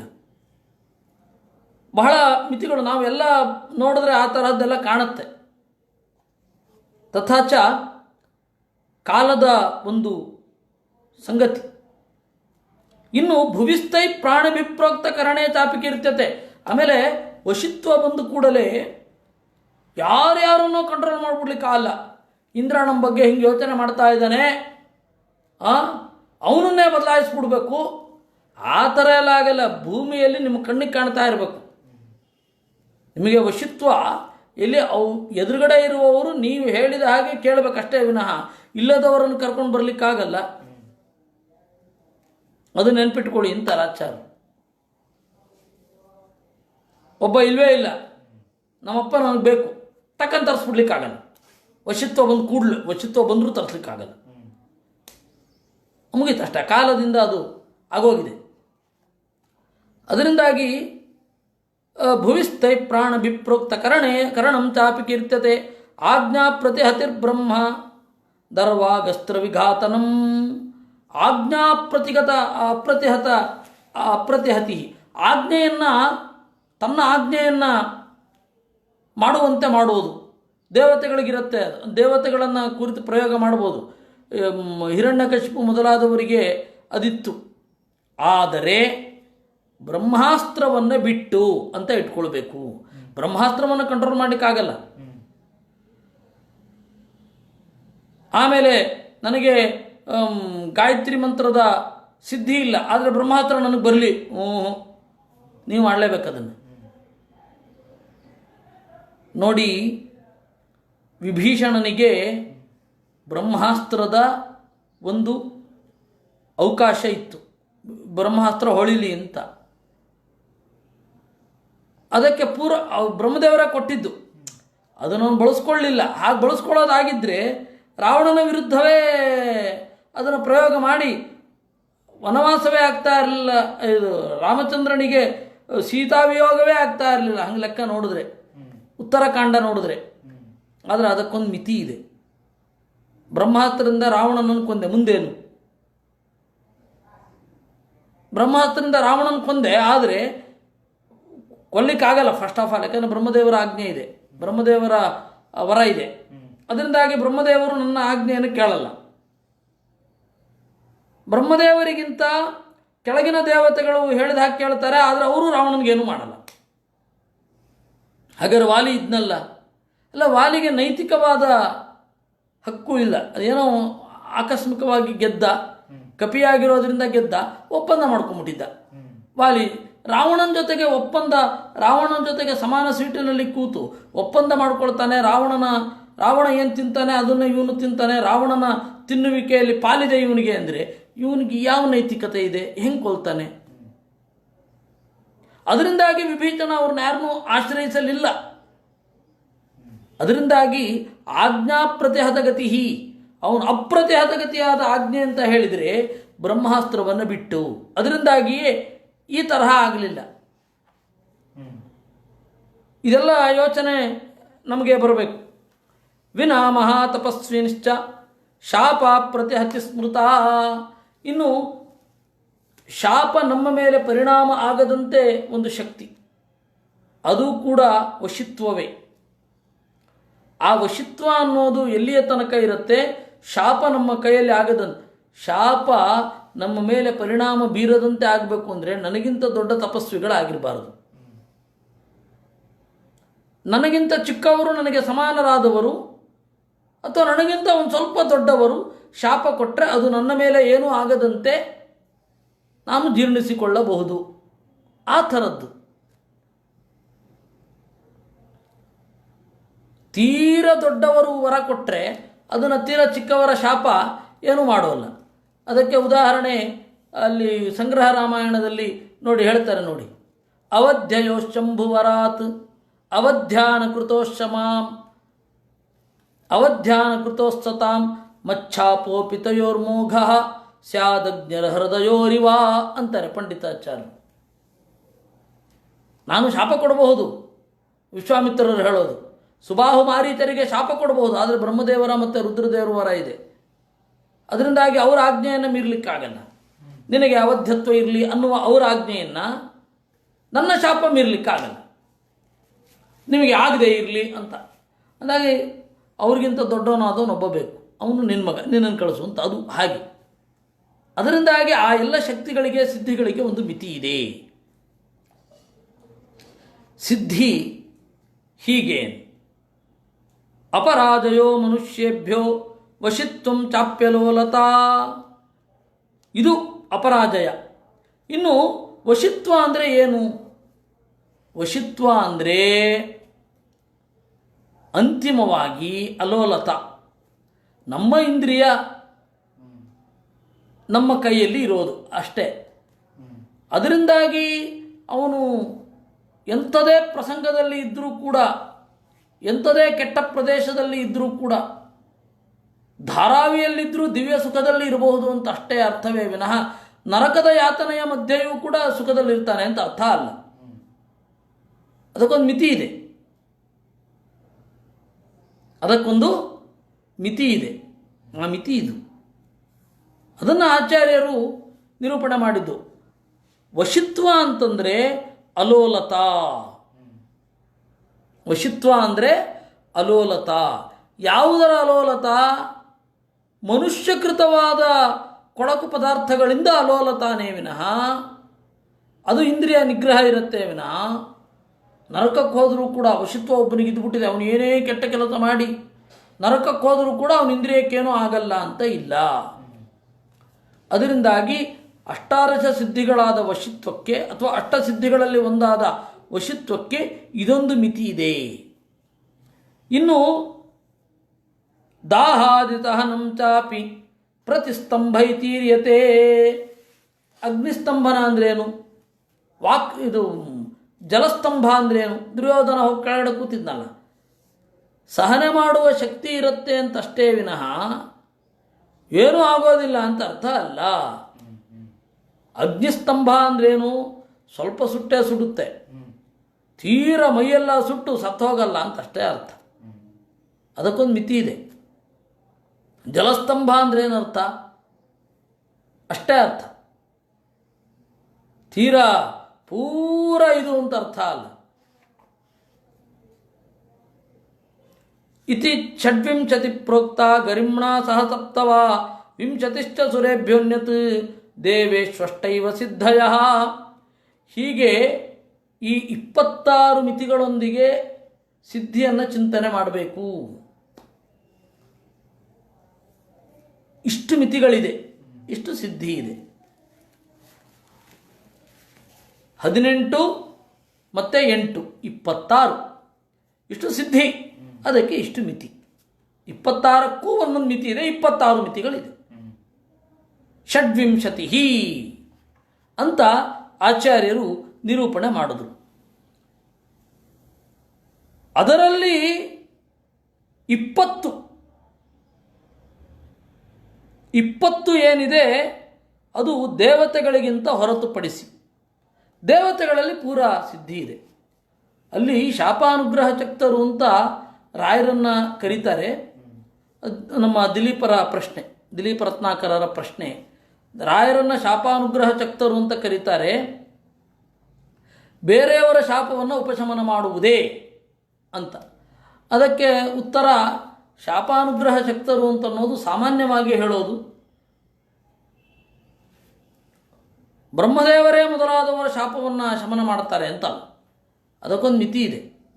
ಮನುಷ್ಯರಿಂದ ಇವರು ಅನ್ಯಾಯ ಮಾಡಿ ಏನೊಂದು ಶಾಪ ಇರುತ್ತೆ ಅದನ್ನು ಇವ್ರಿಗೆ ತಿಳಿಸ್ಕೊಡ್ತಾರೆ. ಇವಾಗ ಮನೆಯಲ್ಲಿ ಯಾರಿಗೋ ಕಾಟ ಕೊಟ್ಟು ಸ್ತ್ರೀ ಶಾಪ ಬಂದಿರುತ್ತೆ, ಅಥವಾ ಮನೆಯಲ್ಲಿ ತಂದೆಯನ್ನು ಸರಿಯಾಗಿ ನೋಡಿಕೊಳ್ಳದೆ ಅದೊಂದು ಅವರ ತೀವ್ರವಾದ ವೇದನೆ ಒಬ್ಬನಿಗೆ ದುರ್ಗತಿಯನ್ನು ತಂದಿರುತ್ತೆ. ಅವನು ರಾಯರಿಗೆ ಮೊರೆ ಹೋಗ್ತಾನೆ, ಅವರು ಅವನಿಗೆ ದಾರಿ ತೋರಿಸ್ತಾರೆ ಅಂತ ಅಷ್ಟೇ ವಿನಃ ಅದು ಏನೂ ಇಲ್ಲದಂತೆ ಮಾಡಿಬಿಡ್ತಾರೆ ಅಂತಲ್ಲ.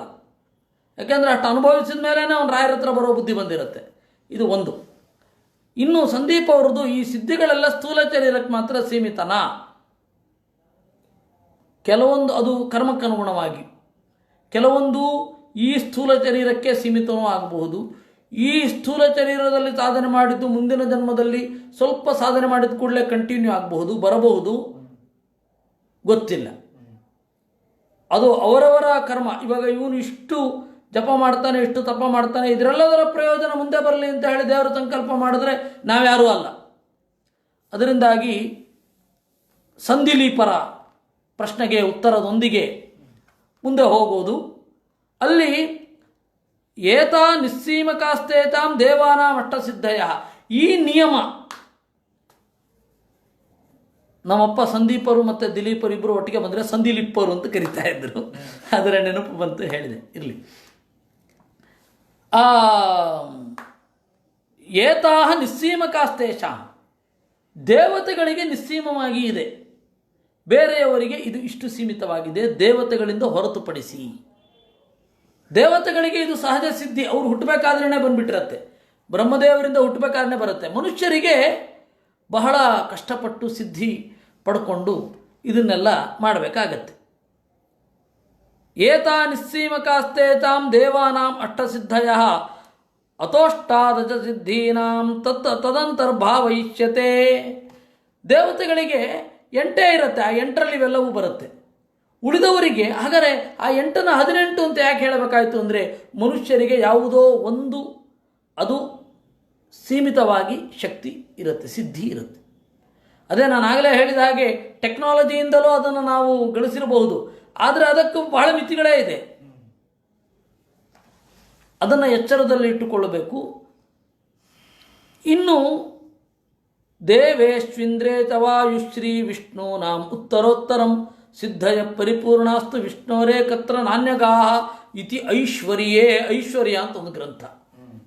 ಈಶ್ವರ ಅಂತಂದರೆ ಸಮರ್ಥ, ಐಶ್ವರ್ಯ ಅಂತಂದರೆ ಸಮರ್ಥನಾದ ದೇವರಿಗೆ ಸಂಬಂಧಪಟ್ಟ ಗ್ರಂಥ. ಐಶ್ವರ್ಯ ಅಂತ ಒಂದು ಗ್ರಂಥ. ನಾವು ಇವತ್ತು ಐಶ್ವರ್ಯ ಅಂತ ಹೇಳಿ ವೆಲ್ತ್ ಅನ್ನೋದಕ್ಕೆ ಮಾತ್ರ ಬಳಸ್ತೇವೆ. ವಸ್ತುತಃ ಐಶ್ವರ್ಯವನ್ನು ಕೇಪಬಿಲಿಟಿ ಅಂತ ಅನುವಾದ ಮಾಡಬೇಕು ಕರೆಕ್ಟಾಗಿ. ಆದರೆ ಈಶ್ವರ ಅಂದರೆ ಸಮರ್ಥ, ಐಶ್ವರ್ಯ ಅಂದರೆ ಸಾಮರ್ಥ್ಯ. ಆದರೆ ಈ ಪದವನ್ನು ಅದರ ವಿಶಾಲವಾದ ಅರ್ಥದಿಂದ ಸಂಪತ್ತು, ಸಂಪತ್ತಿ, ಸಂಪನ್ನ ಇವನಿಗೆ ಸೀಮಿತಗೊಳಿಸಿದ್ದೇವೆ. ಇರಲಿ, ಅದು ಆಯಾ ಭಾಷೆಯ ಮಿತಿ. ಇದು ಬ್ರಹ್ಮ, ರುದ್ರ ಮೊದಲಾದವರಲ್ಲಿ ಇರುತ್ತೆ, ನಾರಾಯಣನಲ್ಲಿ ಪೂರ್ಣವಾಗಿ ಇರುತ್ತೆ. ಇಷ್ಟು ಇದೆ. ಇನ್ನು ಕೆಲವು ಬಿಟ್ಟಿದ್ದಾರೆ. ಪ್ರಾಕಾಶ್ಯ. ಪ್ರಾಕಾಶ್ಯ ಅಂದರೆ ಹೊಳಹು. ಅದು ನಮಗೆ ಕಾಣೋದು ಋಷಿಗಳಲ್ಲಿ ಮಾತ್ರ. ಎಲ್ಲರಲ್ಲಿಯೂ ಆ ಪ್ರಾಕಾಶ್ಯ ಅಂತನ್ನೋದು ಕಾಣೋಲ್ಲ. ಎಲ್ಲರಿಗೂ ಪ್ರಾಕಾಶ್ಯ ಅನ್ನೋದಿರಲ್ಲ, ಸ್ವಲ್ಪ ನಮಗೂ ಇರುತ್ತೆ ಅಲ್ವಾ? ಅವರವರ ಫೀಲ್ಡ್ನಲ್ಲಾದರೂ ಇದ್ದೇ ಇರುತ್ತೆ. ಅದು ನಿರವಧಿಕವಾಗಿ ಇರಲಾರದೇನೋ, ಬಹಳ ಪ್ರಯತ್ನಪಟ್ಟು ಟಕ್ಕ ಒಂದು ಸ್ವಲ್ಪ ಒಂದು ಬರುತ್ತೆ. ಆ ಪ್ರಾಕಾಶ್ಯದ ಮಿತಿ ಅದನ್ನು ಪ್ರತ್ಯೇಕವಾಗಿ ಇಟ್ಟಿದ್ರು ಆಚಾರ್ಯರು. ಯಾಕೆ ಅಂತಂದರೆ ಪ್ರಾಕಾಶ್ಯ ಅಂತನ್ನೋದು ಒಂದು ಅದ್ಭುತವಾದ ಸಂಗತಿ.